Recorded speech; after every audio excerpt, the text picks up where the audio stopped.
Kini, lama tak terdengar kabar, Tommy Kurniawan berikan kabar tidak mengenakan.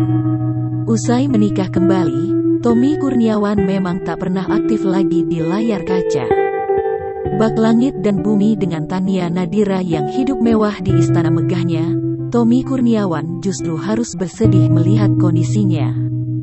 Hal itu dibagikan Tommy Kurniawan melalui akun Instagram pribadinya @tommykurniawan, Sabtu tanggal 24 April tahun 2021. Dalam unggahannya, Tommy Kurniawan membagikan kondisi terbarunya semenjak jarang muncul di layar kaca.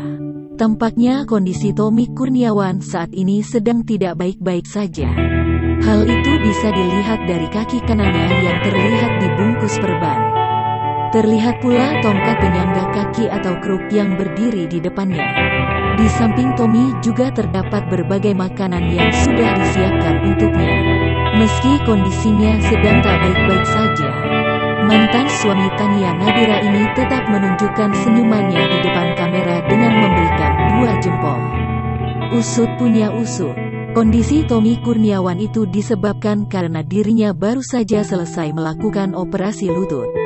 Ia juga mengungkapkan kondisi yang dirasakannya sekarang pasca melakukan operasi. Bahkan, Tommy mengaku sekarang hanya bisa duduk di kursi dan semua aktivitasnya dilakukan di dalam kamar.